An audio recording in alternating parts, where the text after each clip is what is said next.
Você está escutando o CealiCast, um espaço de debate sobre alfabetização, leitura e escrita.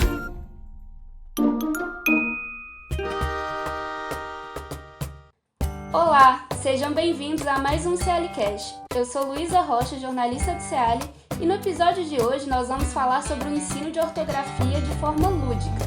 E para conversar com a gente sobre o assunto, convidamos os autores do livro Jogos para Ensinar Ortografia, Ludicidade e Reflexão, o professor Arthur Gomes de Moraes, que é professor titular do Centro de Educação da Universidade Federal de Pernambuco, onde atua também no CEEL, o Centro de Estudos em Educação e Linguagem, e a professora Tassiana Pereira da Silva Almeida, que é mestre e doutora em Educação pela Universidade Federal de Pernambuco e atua como professora da Prefeitura da cidade de Recife, com turmas das séries iniciais do ensino fundamental.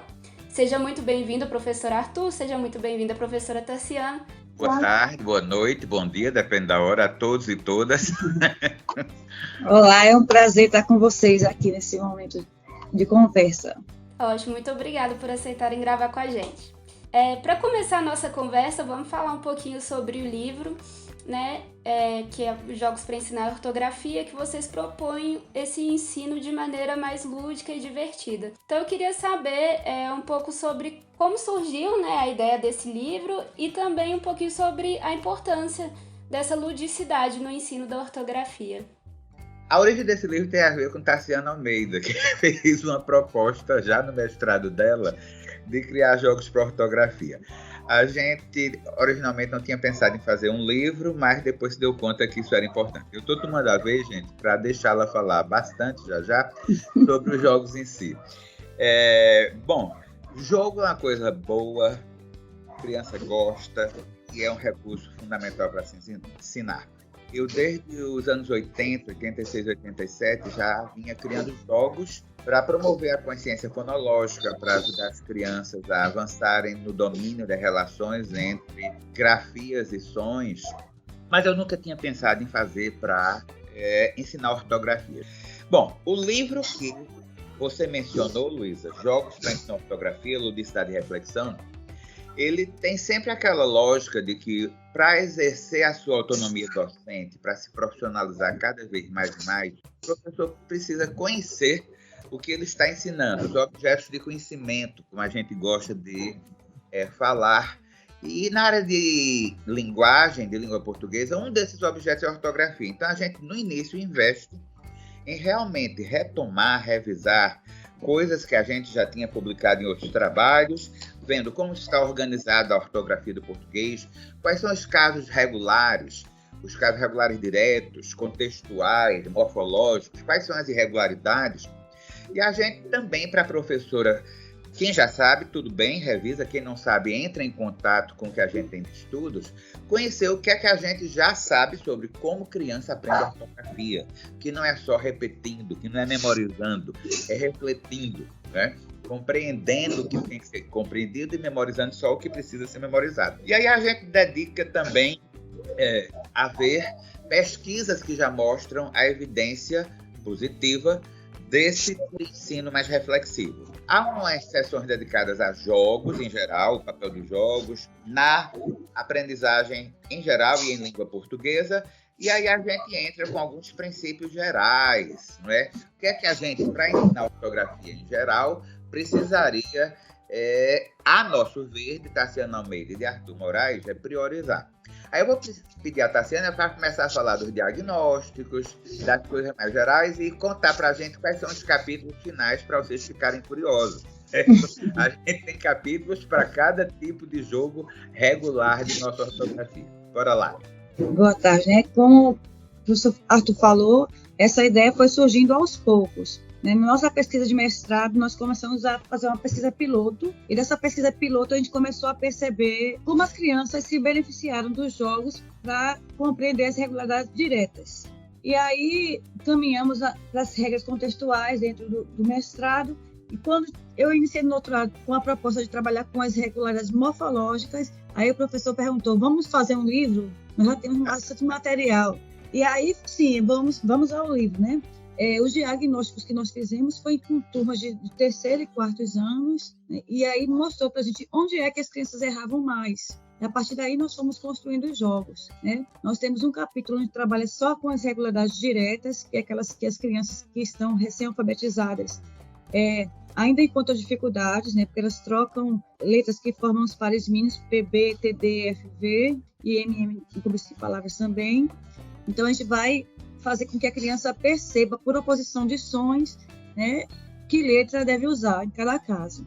Um outro capítulo, esse dispõe a trabalhar com as regularidades de contexto, né? Como é que a criança vai precisar pensar para saber se ela vai usar um M ou um N no final de sílaba? Como é que ela vai pensar para usar um R ou um RR dentro da palavra? Tudo isso depende de como, né, está no contexto dessa própria palavra. Então, os jogos que a gente traz são muitas vezes de oposição. No caso desse aí, as crianças vão ter que pensar quando é que elas usam C, quando usam QU, G, GU. Então, tem uma série de jogos que foram construídos com essa finalidade. E os jogos de regularidade morfológica também foram pensados nessa situação, né? Que são os jogos que vão precisar que a criança pense não só sobre palavra, mas também essa palavra dentro de um campo semântico, de uma frase. Como é que essa frase está estruturada? Os crianças vão escrever partiram. Muitas vezes elas usam a OTU no final, né? Ou seja, elas usam o tempo verbal do infinitivo porque elas não conhecem. Então, a gente, nos jogos, propõe que elas comecem a fazer comparações e, a partir daí, comecem a compreender qual é a regularidade que tem aí por trás do uso de cada uma dessas regras, né? E aí, como o professor Arthur colocou, a gente sempre está pensando na autonomia do docente. E para que o professor tenha autonomia, ele precisa compreender esse objeto de conhecimento e compreender o que é que sua turma já sabe sobre ortografia. Os jogos que a gente tem são alguns que a gente precisou para o período de pesquisa, porque eram onde as crianças estavam encontrando dificuldades, mas cada professor, com sua turma específica, precisa observar bem e a gente dá dicas de como é que ele pode construir novos jogos ou adaptar os que a gente está ali mostrando no livro. Ela não contou, gente, mas em cada capítulo que traz cada tipo de jogo, a gente faz uma pequena introdução contando a pesquisa que a gente fez. A gente traz a descrição dos jogos, um a um, todos os comandos, com todas as possibilidades de variação, as sugestões para que o professor recrie, faça mais coisas. E no final do livro vocês acharão um conjunto de figuras e lâminas que vocês podem reproduzir para usar já com a turma, sem ter que estar buscando banco de figuras, sem ter que estar tendo esse trabalho, né? Mas a pergunta de Luísa, ela envolvia ainda também por que ludicidade. Eu já comecei brincando que jogo é bom para todo mundo.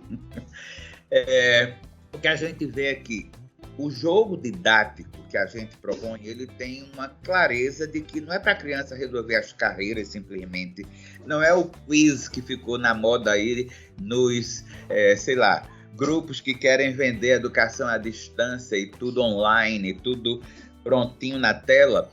Ele leva à reflexão. Claro que a gente tem o cuidado de respeitar a natureza de jogo, de coisa lúdica, né?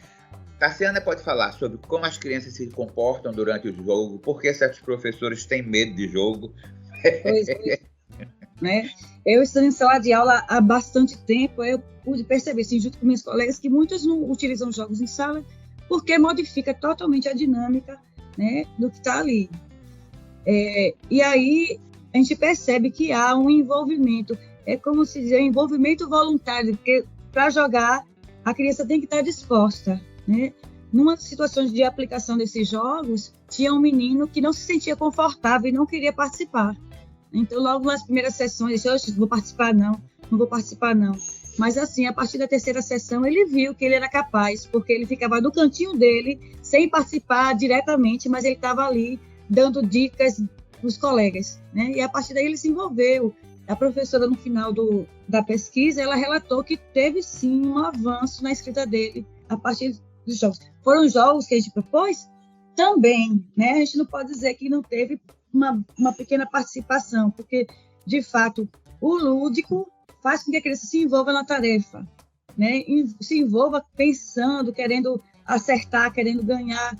Então, promove, sim, esse avanço, que a gente percebeu em todas as pesquisas que nós realizamos.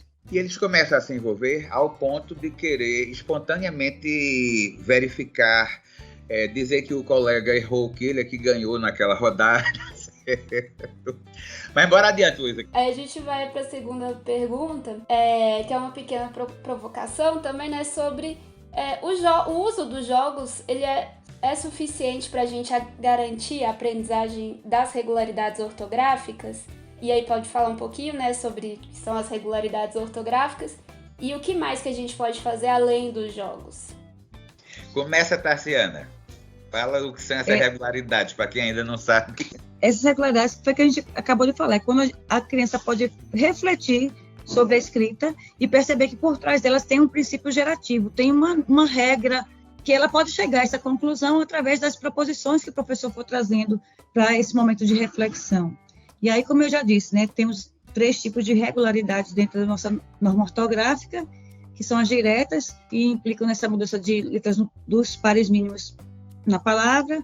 Temos a de contexto, que aí também no livro vocês podem ver que está bem especificadozinho, né, conforme a classificação do professor Arthur. E também as morfológicas que estão relacionadas à questão da classe gramatical e também do uso de sufixos.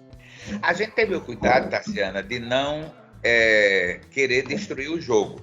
Mas a gente já sugere às professoras e aos professores que depois do jogo eles possam ampliar, fazer outras coisas, né? Eu acho que isso tem a ver com a curiosidade de Luísa. O jogo basta, a gente pode fazer mais coisas. O que é que está lá sugerido para se fazer depois do jogo, por exemplo? Como foi colocado, né, o jogo por si só não é suficiente. Agora, ele sim motiva as crianças a começarem a pensar sobre as palavras. Então, a gente pode utilizar, o professor pode fazer sequências didáticas, ele pode proporcionar questionamentos. Durante as próprias jogadas, o professor vai questionando. Agora, assim, a gente chama a atenção para o fato do professor não estar a cada lance do jogo repetindo as perguntas, porque aí vai se tornar uma coisa chata, monótona, uma tarefa que ele está fazendo. E aí a gente acha importante que ele tenha esse papel de brincar mesmo com essas palavras, né? Então, a gente também sugere a realização de sequências didáticas que ajudem a sistematizar, né? Depois de cada jogada, o professor vai para o quadro, coloca, né, eles para falarem sobre as palavras que estavam colocadas no jogo. E por que você escreveu ponte com N? Tem certeza que é com N? Porque questionar até mesmo o acerto é importante para que a criança possa estar ali, de fato, refletindo sobre essa escrita, né? Eu sempre tive o cuidado de não tomar jogo como a tábua de salvação, o fetiche milagroso que vai fazer com que as crianças aprendam da noite para o dia. A gente é bastante honesto, porque ao relatar as pesquisas, a gente mostra, por exemplo, que as crianças não mudam da noite para o dia porque a gente fez joguinhos com elas para escrever com a M ou com a OT, não. Essas regras mais complexas, que têm a ver com a reflexão mais morfológica, de tempos verbais, de sufixos, elas vão requerer um trabalho mais cuidadoso e mais tempo. Não é aquela coisa, eu fiz uma sequência didática, ou eu apliquei 4 jogos, como a gente sugere sempre, que sejam pelo menos 4 joguinhos de os que a gente chama de classificação. A criança já recebe os estímulos, as palavras, né, sejam com desenho, sejam escritas, para ela classificar, e os de escrita em que ela própria vai ter que puxar da mente palavras que tenham aquela dificuldade ortográfica. Por exemplo, R ou RR, ou qualquer outra que a gente tenha focalizado e que o professor precisa focalizar. Mas a gente acha que o ensino tem que ser uma atividade flexível, que o professor de cada turma vai poder criar seus próprios recursos. E Tarciana e eu também temos investido, não está nesse livro, mas em outro tipo de jogo, que é cruzadinha, que é caça-palavra, né? As crianças se beneficiam também em fazer caça-palavra para procurar todas as palavras que terminam com ao e que são coletivos, cafezal, milharal, etc. E por aí vai. A gente não tem que achar que o jogo é a única ferramenta ou que ele sozinho vai dar conta de tudo, não é? Eu acho que a gente está num período de redemocratização do país e da educação no Brasil. Então, a gente tem que ampliar os horizontes. Os jogos para ensinar ortografia são um recurso que não estava muito claramente posto, né, para a maioria das redes de ensino, mas agora a gente já pode contar com ele também, mas não abandonar outras coisas boas que a gente faz. Pois é, o professor Arthur já falou aí sobre redemocratização do país, então a gente entra agora um pouco nessa parte de política pública também, né? Sobre a Base Nacional Comum Curricular, né? Famosa BNCC. Vocês optaram por não se alinhar à BNCC. Poderia explicar melhor que críticas vocês têm ao ensino que a BNCC propõe para a ortografia nos anos iniciais do ensino fundamental? Eu vou pedir à Tassiana que ela me fale um pouquinho dos livros, certo? Eu sou que venho pesquisando o BNCC e detonando a BNCC nesse país com todas as oportunidades possíveis. O que é que você tem achado desses livros atuais, Tassiana, no que diz respeito ao ensino de escrita alfabética, de ortografia? Como é que você está vendo? Olha, assim, em relação à ortografia, o que eu tenho observado em alguns livros é que não há uma classificação correta. O que é posto no livro não ajuda a criança a refletir sobre o que a gente está querendo. Por exemplo, quando eu falei em regra contextual, uso do sei que eu, por exemplo, não tem, né, nos livros que eu tenho visto, pode ser que tenha outros, eu não analisei muitos, um que faça a criança pensar nessas duas possibilidades de escrita. Num livro que eu estou adotando agora, a Rede Recife adotou, eu percebo que tem uma proposta da criança trabalhar CU ou GU, mas não é essa confusão que a gente quer sanar. A gente quer que a criança pense como é que eu vou escrever Coati e como é que eu vou escrever Cocada, né? Então, assim, muitas vezes esse alinhamento à BNCC, o pessoal não consegue achar o tom para trabalhar ortografia. Então, mistura bastante aí as regras que podem ser ensinadas. E a gente sabe que para cada regra a gente pode ter uma abordagem específica, né? Por exemplo, se eu estou falando uma regra contextual, onde eu uso M ou N no final de sílaba, é importante que a criança perceba que ela não pode se guiar pelo som, porque o som, no caso, é o mesmo. Eu vou escrever tanque e tampa. Né? Então, o que é que o professor precisa saber para estar orientando? E esses livros que eu tenho visto não têm, né, favorecido essas reflexões. Eu tenho me preocupado com os livros atuais, que eles são os livros pós-golpe, né? Pós o golpe de 2016. Logo em seguida, a gente tem a BNCC sendo legitimada pelo Conselho Nacional, já desfigurado pelo então ministro da Educação pernambucano, Mendoncinha. E eu vou esclarecer para vocês que eu não tenho nada contra currículo. Diferentemente, eu colaborei com a primeira versão da Base Nacional Curricular.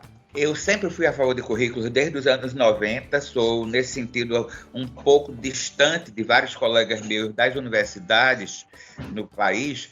Eu acho que é preciso ter currículo para ter um trabalho coletivo, para que nas escolas, nas redes, se tenda a discutir o que vai se fazer no coletivo, para que haja progressão. Os meninos, o conjunto de meninos do segundo ano tenham aprendido mais que os meninos do primeiro ano e a gente não viver a loucura de menino de primeiro ano estar escrevendo, produzindo texto melhor que o menino do segundo ano.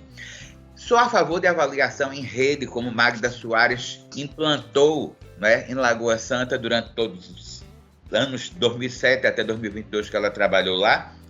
E não quero que Fundação A ou B defina nem o currículo, como foi feito na terceira versão da BNCC, né?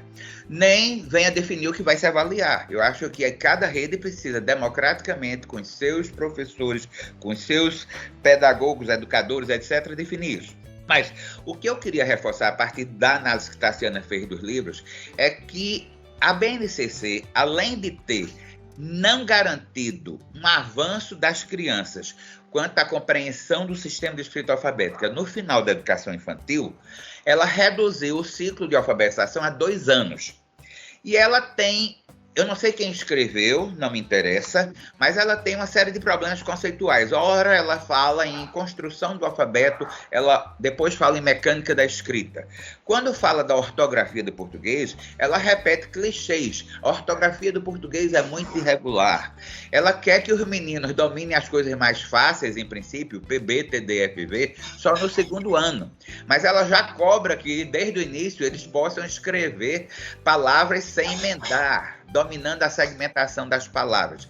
E por aí vai. Não é só na área de ortografia, não, gente. O trabalho de compreensão de leitura da BNCC no primeiro e segundo anos é ralo, escasso e frágil. Eu sou a favor de currículo, eu quero mais é que a BNCC seja revista e que a gente democraticamente defenda um novo currículo nacional para que os livros didáticos voltem o nível de qualidade que eles tinham no antigo PNLD. No antigo PNLD não eram perfeitos, mas eles eram muito melhores que os atuais, né? Acho que a gente teve um retrocesso nesse sentido.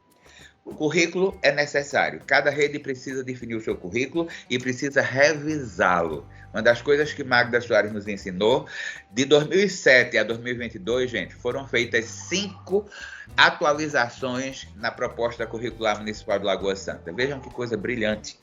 Ninguém vê o MEC falar de atualização, nem com esse governo novo. O trágico é a gente pensar que os livros do PNLD vão ser usados até o quadriênio se acabar.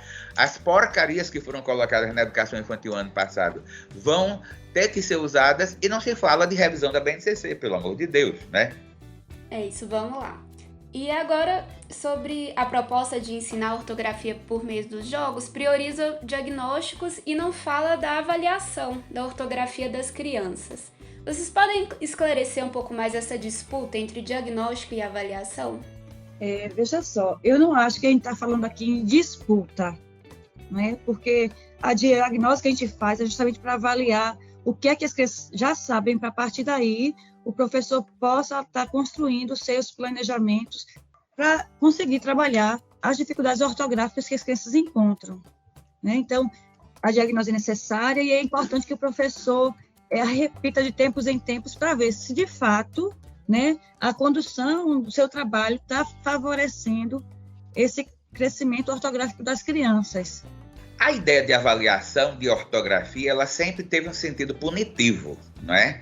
Era checar se o menino já sabia ou não. E não era nem para ensinar numa perspectiva reflexiva, era para ensinar numa perspectiva de repetição. Errou, vai repetir 5 vezes cada palavra. Por exemplo, eu vivi isso na minha infância.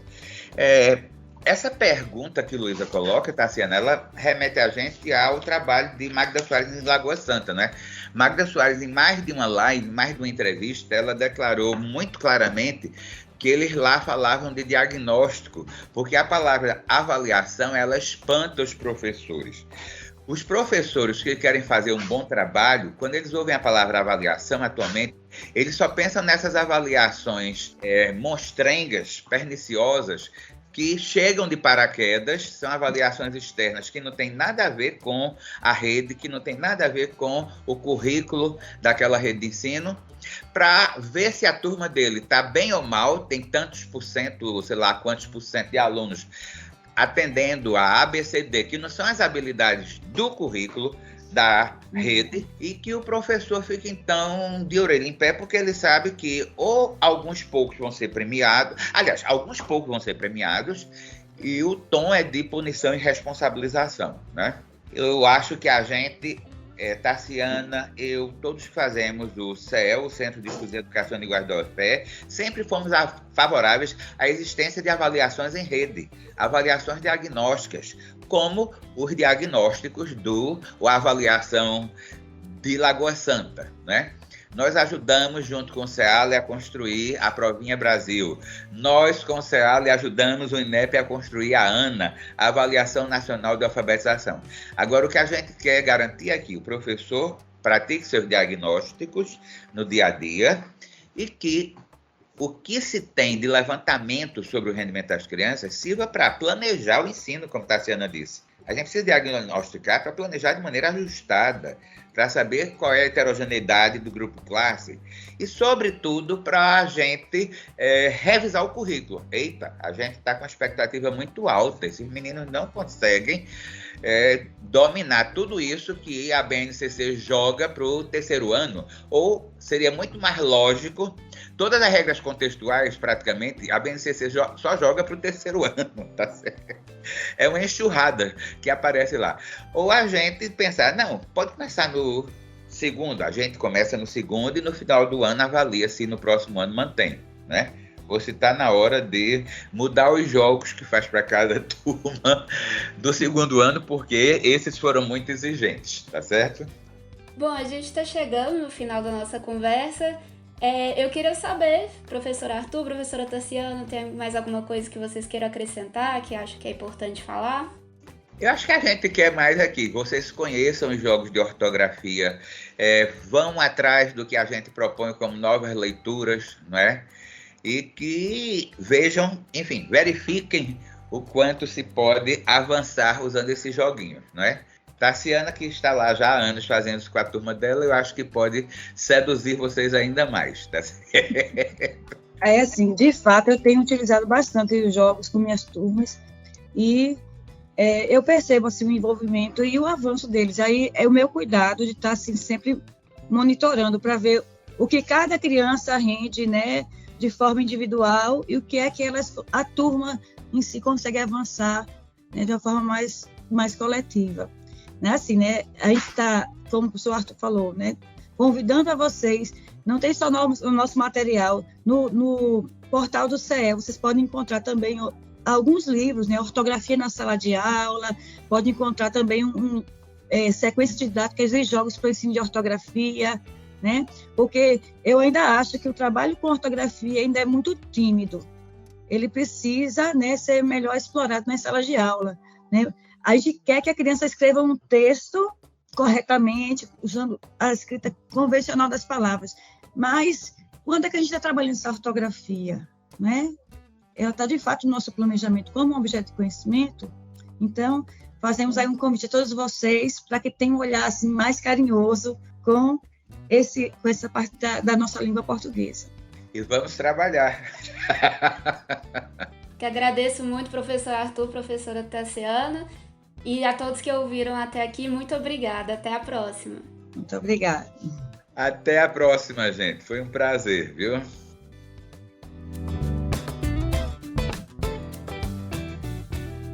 Este foi o CEALI-Cast. Você pode nos escutar no Spotify e no YouTube. Se quiser, você pode enviar sugestões de temas e perguntas para o nosso e-mail cealicast@gmail.com.